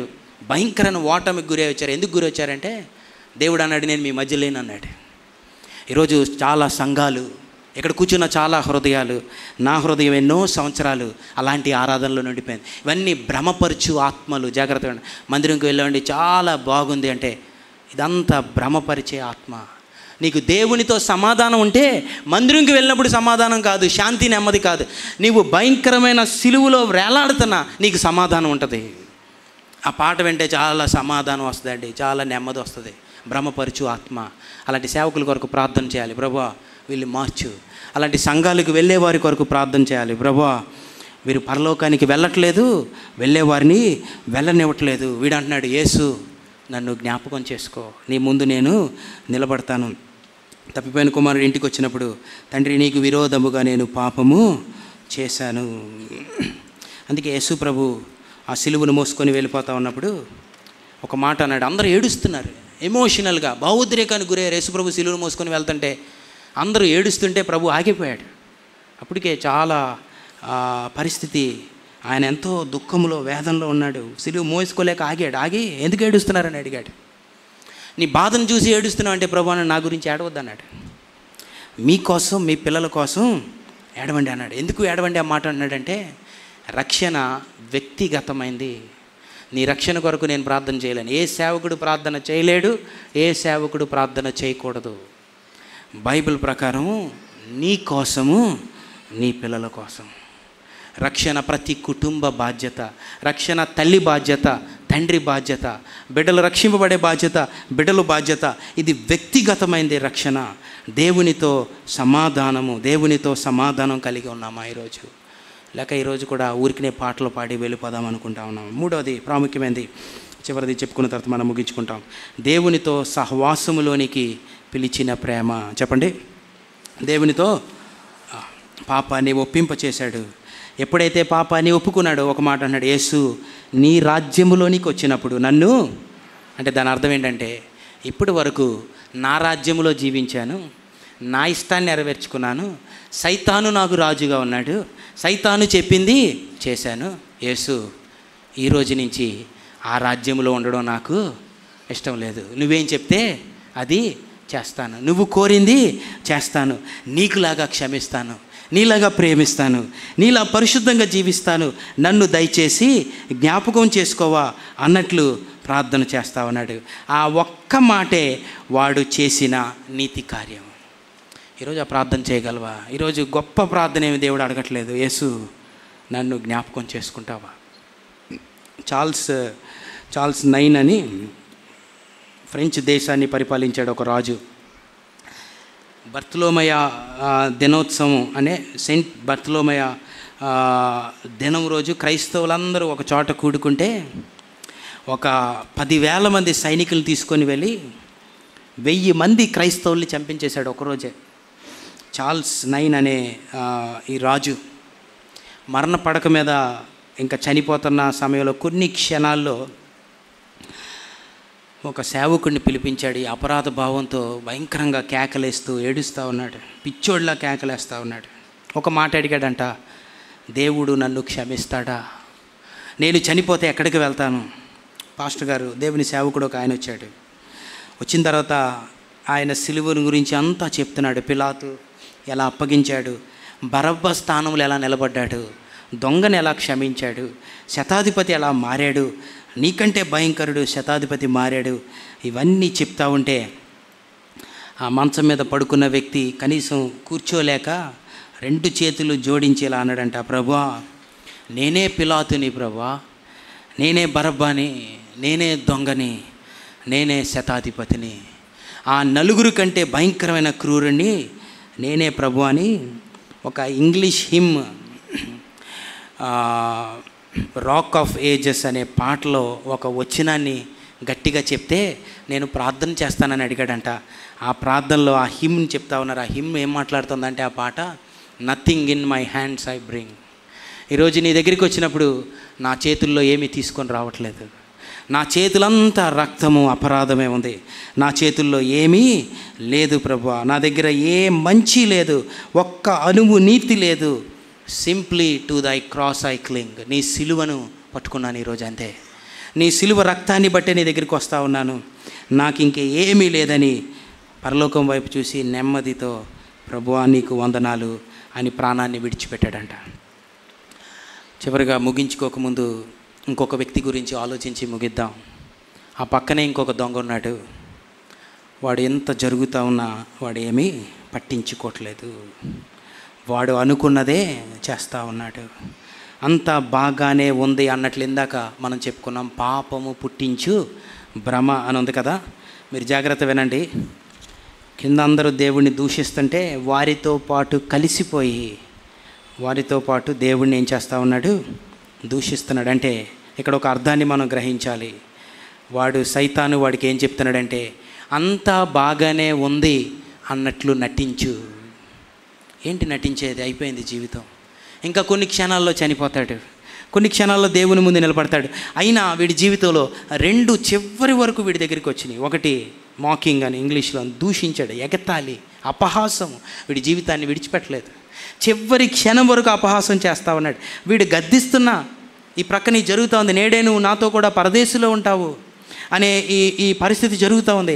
వీడు ప్రక్కడి నుంచి జనాలతో కలిసిపోయి అపహాసం చేస్తూ ఉన్నాడు. లోపల ఎంత బాధ, నొప్పి ఉంది, భయము, ఆందోళన ఉంది, రెండు చేతులకి మేకులు ఉన్నాయి. కానీ ప్రపంచం ఏం చెప్తా ఉంది అని అంటే ఏమీ పర్వాలేదు అన్నట్లు నటించు. ఈరోజు బయటకు బాగానే కనబడతా ఉన్నాం, అంత బాగానే ఉంది, లోపల బాధతో వచ్చావేమో. సిలువ ఏం చెప్తా ఉందంటే ఈ నటన అంతా ప్రక్కన పెట్టి ఉన్న పాటున దేవుని దగ్గరికి వచ్చి నన్ను జ్ఞాపకం చేసుకొని అడుగు.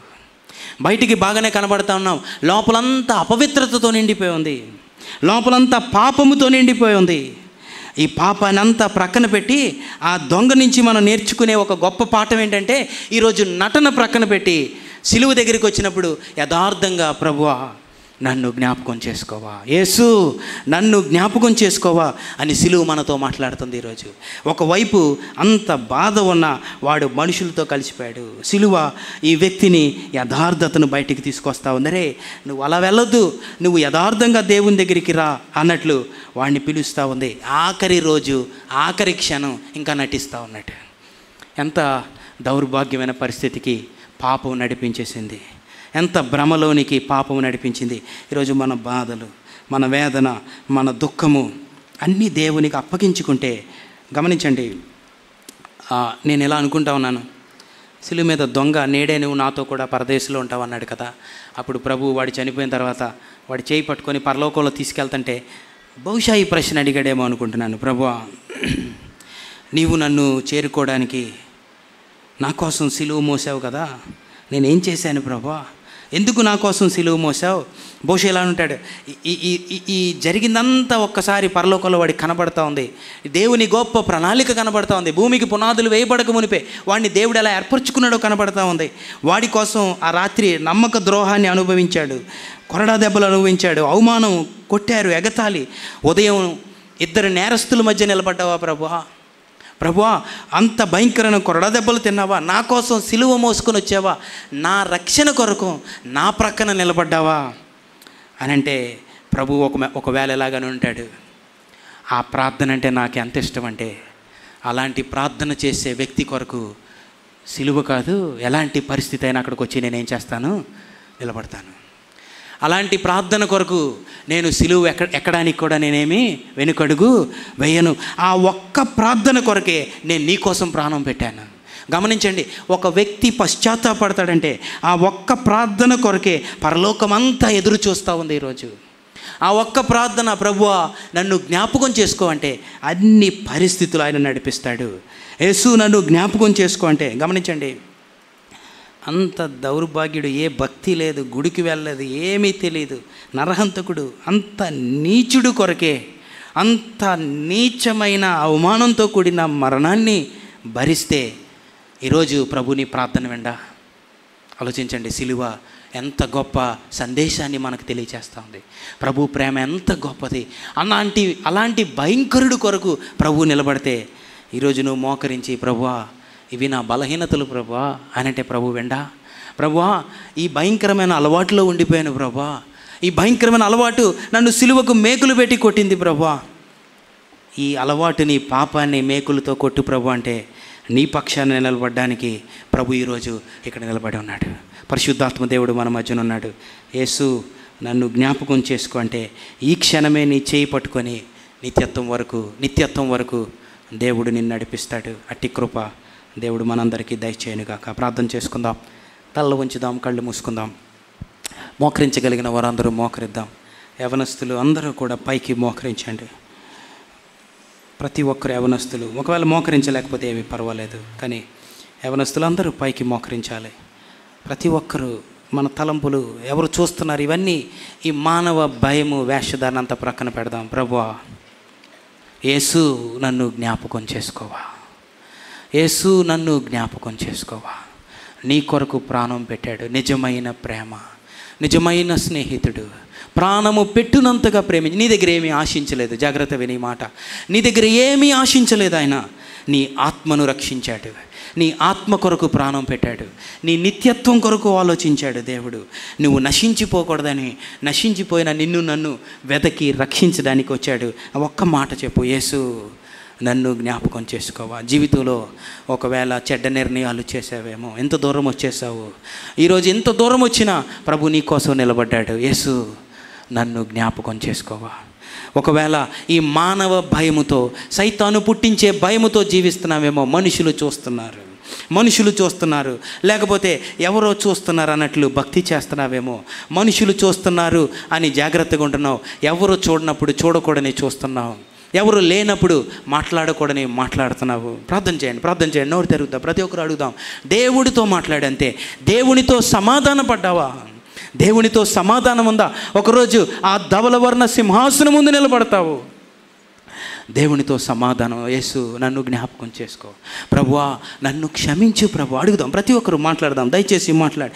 నీ పరిస్థితి దేవునితో చెప్పుకో. వాడు అన్నాడు, అరే ఇది మనకి న్యాయమే, నాకు ఇష్టం వచ్చినట్లు నేను తిరిగాను, నాకు ఇష్టం వచ్చినట్లు జీవించాను. యేసు నన్ను జ్ఞాపకం చేసుకోవా. ఎట్టి జాగ్రత్త పుట్టించింది వాళ్ళు. ప్రభు అడుగుదాం. ప్రభువా నాకు జాగ్రత్త పుట్టించు, నాకు ఇష్టం వచ్చినట్లు మాట్లాడుతున్నాను ప్రభువా. నీ ప్రేమతో ఈరోజు నా హృదయాన్ని సంధించావు ప్రభువా. నాకు జాగ్రత్త దయచేయి. అన్నిటి కొరకు ఆలోచిస్తున్నావు. చదువు కోసం ఆలోచించావు, ఉద్యోగం కోసం ఆలోచించావు, భోజనం కొరకు, బట్టల కొరకు, ఈ లోకంలో కావలసిన అన్నిటి కొరకు ఆలోచించావు కదా. నీ ఆత్మరక్షణ ఆలోచించావా? ఈరోజు ఆత్మ విషయమై దీనులైన వారు ధన్యులు అన్నారు. యేసు నా ఆత్మను రక్షించు ప్రభువా, నా ఆత్మను రక్షించు ప్రభువా. యేసు నన్ను జ్ఞాపకం చేసుకో, నీ రాజ్యములోనికి జ్ఞాపకం చేసుకో ప్రభువా. నీలా నేను జీవించాలి ప్రభువా, నీలా నేను మాట్లాడాలి ప్రభువా. తల్లిదండ్రులు ప్రార్థన చేయండి. ఎన్నిసార్లు వాక్యాన్ని బిడ్డలకు బోధించావు? లేకపోతే ఈరోజు ఒక నిర్ణయం చేయి. ప్రభువా నన్ను క్షమించు ప్రభువా. వాక్యాన్ని చదవకుండా, వాక్యాన్ని ధ్యానించకుండా ఇక్కడ ఉన్నావేమో ఈరోజు. అక్క ప్రార్థన చేయ, దయచేసి ప్రార్థన చేద్దాం. ప్రభువా ఇట్టి జాగ్రత్త నాకు పుట్టించవా, ఇట్టి భయము నాకు పుట్టించవా, ఇట్టి రక్షణలో కలిగే యెహోవా యందలి భయము నాకు పుట్టించవా ప్రభువా. నా మాటలు ఇంట్లో ఇష్టం వచ్చినట్లు మాట్లాడుతున్నామేమో అన్నా, జాగ్రత్తగా విని మాటలు. బిడ్డలు చూస్తూ ఉన్నారు నేను. ప్రభువా నాకు మాదిరికరమైన జీవితం లేదు ప్రభువా నా ఇంట్లో. ప్రభువా నాకు ఇష్టం వచ్చినట్లు తిడుతున్నాను, మాట్లాడుతున్నాను. ప్రభువా నన్ను దర్శించవా, నాకు జాగ్రత్త దయచే. ఒకవేళ యవనస్తుడిగా చదువుకుంటున్నావు, లేకపోతే ఏదో నీ జీవితంలో ఎక్కడైనా ఉద్యోగం చేస్తూ ఉన్నావు, ఒకవేళ నీ తల్లిదండ్రులకి తెలియక ఏదైనా చేస్తున్నావేమో, దేవుడు చూస్తున్నాడనే భయం కొరకు అడిగి రోజు. ప్రభువా నువ్వు చూస్తున్నావనే భయము నాలో పుట్టించు ప్రభువా. ఏ పాపము నన్ను ఏలకుండా నాకు సహాయం చేయ ప్రభు అంటే దేవుడు సహాయం చేస్తాడు. దేవుడు సహాయం చేస్తాడు. అడుగు. ప్రభువా ఆ దొంగని దర్శించిన దేవుడవు, నన్ను దర్శించు ప్రభువా. ఆ దొంగ ప్రార్థన విన్న దేవుడు నీ ప్రార్థన ఎందుకు విండు? ఒక్క నిమిషం ప్రార్థన చేయ. యేసు నన్ను జ్ఞాపకం చేసుకో ప్రభువా. ఇది నా పరిస్థితి, ఇది నా బలహీనత, ఇది నా అలవాటు, ఇది నా భయము. అప్పగిద్దాం దేవునికి. ప్రభువా ఇవి నా శ్రమలు, ఇవి నా శోధనలు, ఇవి నా ఇబ్బందులు. అప్పగిద్దాం దేవునికి. ప్రతిదీ ఆయనకు అప్పగిద్దాం. ఆయన సిలువు దగ్గర మన భారాలన్నీ విడిచిపెడదాం. ఈరోజు మన భారాలన్నీ విడిచిపెడదాం. ప్రభువా నీతో సమాధాన పడతా ఉన్నా. నిజమే, నీతో నాకు సమాధానం లేదు ప్రభువా. దేవునితో సమాధానం ఉందా? ప్రార్థన చేద్దాం. ప్రభువా నన్ను క్షమించు. మాట్లాడదాం ఆయనతోటి. ప్రభువా నేను ఈ విషయంలో తప్పిపోతున్నాను, నన్ను దయచేసి క్షమించు ప్రభువా. నన్ను దయచేసి జ్ఞాపకం చేసుకో ప్రభువా. వాడి జీవితంలో వాడు ఎన్నడూ ఊహించలేదు దేవుడు వాడి అంత ప్రేమిస్తాడని. వాడి కోసం సిలువను మోసాడు, వాడి కోసం అవమానం భరించాడు, వాడి కోసం కొరడ దెబ్బలు తిన్నాడు. ఎంత భయంకరమైన పరిస్థితిలో సిలువ మోసుకుంటూ వెళ్ళాడు ప్రభు. అంత ప్రేమమయుడు నిన్నెందుకు విడిచిపెడతాడు? ఈరోజు నీ ప్రార్థన ఎందుకు తృణీకరిస్తాడు? సైతాన్ని చెప్తాడు నువ్వు బాగా భక్తి చేస్తేనే నీ ప్రార్థన దేవుడు వింటాడనేది భయంకరమైన అబద్ధం. దేవుడు పరిశుద్ధుల కోసం రాలేదు, దేవుడు పాపుల కోసం వచ్చాడు, దేవుడు తప్పిపోతున్న వారి కోసం వచ్చాడు. సైతాను మాటలు ప్రక్కకు పెడదాం. ప్రభువా ఇదిగో నీ దగ్గరికి వస్తున్నాను. పేతురులాగా ప్రభు దగ్గరికి వద్దాం. ప్రభువా నీ దగ్గరికి వస్తున్నాను. అవును ప్రభువా నేను తప్పు చేశాను, నువ్వంటే ఎవరో తెలియదు అన్నట్లు 3 సార్లు చెప్పాను ప్రభువా, నువ్వెవరో తెలియదని అబద్ధం చెప్పాను ప్రభువా, నేను తప్పు చేశాను. కానీ దేవుని దగ్గరికి వద్దాం. మళ్ళా దేవునితో సమాధాన పడ్డాడు. దావీదు అంటున్నాడు, ప్రభువా నీకు ఆయాసకరమైనవి నాలో చాలా ఉన్నాయి ప్రభువా, నీకు ఆయాసకరమైనవి, నీకు ఇష్టం లేనివి ఎన్నో నాలో ఉన్నాయి ప్రభువా, దయచేసి నా హృదయాన్ని ఒక్కసారి పరిశీలన చేయవా. ఈరోజు దేవుడు నీతో మాట్లాడాడు. పౌలు అంటున్నాడు, ప్రభువా మా దేహమందు మేము బ్రతికిన, ప్రభువా మా దేహము విడిచిన నీకు ఇష్టలుగా ఉండాలని అనుకుంటున్నాం ప్రభువా. దానియేలు దేవునికి బహుప్రియుడు. ఈరోజు ప్రార్థన చేద్దాం. ప్రభువా నీతో సమాధానం దయచే, నన్ను క్షమించు ప్రభువా, నీ రాజ్యములో నన్ను జ్ఞాపకం చేసుకో. పరిశుద్ధుడా నీకు వందనాలు. ఈ దినం మా జీవితాల్లో అనుగ్రహించినందుకు వందనాలు. ఎంత గొప్ప ప్రేమ, నిజమైన స్నేహితుడవు. మా దగ్గర ఏది ఆశించలేదు, నీతో సమాధానం ఆశించావు ప్రభువా. సిలువలో వేలాడి ఒకే ఒక్క మాట అడుగుతున్నావు, సమాధాన పడతావా ప్రభువా. ఈరోజు నీతో సమాధాన పడతా ఉన్నాం. ఎంత గొప్ప ప్రేమ. ఈరోజు ప్రభువా మా జీవితాల్లో నిన్ను తృణీకరించకుండా నీ దగ్గరికి వస్తూ ఉన్నాం ప్రభువా. నాయన దినమెల్లా మా కోసం చేతులు చాపావు ప్రభువా. అన్నిసార్లు వచ్చినట్లు నేను ఈరోజు వెళ్ళిపోవట్లేదు తండ్రి. దయచేసి నన్ను క్షమించు, నన్ను జ్ఞాపకం చేసుకో, నా చెయ్యి విడిచిపెట్టద్దు ప్రభువా. నాయన ఆ తల్లి ఎలా వాడికి వాక్యాన్ని నేర్పించిందో ఇక్కడ ఉన్న తల్లిదండ్రులందరికీ అట్టి జాగ్రత్త దయచేయండి, అట్టి భక్తి దయచేయండి. చిన్న బిడ్డలు నడుచుకోవాల్సిన త్రోవలు ప్రభువా మాదిరికరంగా సాక్ష్య జీవితంగా తల్లిదండ్రులుగా మేమందరము జీవించడానికి సహాయం చేయండి. అనవసరమైనవి, అవసరం లేనివి, అపవిత్రమైనవి మా గృహాల్లో నుంచి తొలగించమని ప్రార్థన చేస్తా ఉన్నాం. నీతి, ప్రేమ, విశ్వాస్యత ప్రభువా పరిశుద్ధతను వెంటాడే వారముగా తండ్రి మా జీవితాల్లో నీ ప్రేమను వెంటాడే వారముగా చేయమని ప్రార్థన చేస్తా ఉన్నాం ప్రభువా. ఇక్కడ ఎంతోమంది తండ్రి నీ భయము లేకుండా ప్రభువా మనుషులు చూస్తున్నారని మాత్రమే వేషధారులుగా జీవిస్తూ ఉన్నాము ప్రభువా. మమ్ములను మన్నించండి. ఈ అపవాది పాపము పుట్టించు భ్రమ నుండి విడిపించి మా నేత్రాలు తెరవండి. జీవము గల దేవుడవు, నువ్వు ప్రతి ఒక్కరిని చూస్తున్నావని తల్లి గర్భములో పిండముగా ఉన్నప్పుడు నీ కనులు మమ్మల్ని చూశాయి. మా హృదయములో తలంపు పుట్టక మునిపే నీవు మమ్ములను చూశావు ప్రభువా. మాలో ఒక మనసాక్షిని పెట్టావు. అది ఒకరోజు నీ ఎదుట నిలబడినప్పుడు మమ్మును గురించి సాక్ష్యం ఇస్తుందని చెప్పావు ప్రభువా. మా జీవితాల్లో నిత్యము అలాంటి యెహోవా యందు భయభక్తులు కలిగి జీవించడానికి సహాయం చేయండి. ఇది నేను బాప్తీసం తీసుకున్న బిడ్డలను నీ రెక్కల చోటును భద్రపరచండి ప్రభువా. నేను కాదు జీవించినది, క్రీస్తే నా యందు జీవిస్తున్నాడు అన్నట్టు ప్రభువా వారి జీవితాలు బట్టి మీ నామాన్ని మహింపరచుకోండి. నీ బలలో పాలు పంపులు పొందుచున్నాము. నీ శక్తి, నీ బలము, నీ రక్తముతో, నీ జీవముతో మమ్మల్ని నింపి నడిపించమా. నీ ప్రియకుమారుడు మా ప్రభు రక్షకుడు పరిశుద్ధుడైన యేసుక్రీస్తు నామములో ప్రార్థించి వేడుకొనిచున్నాం తండ్రి.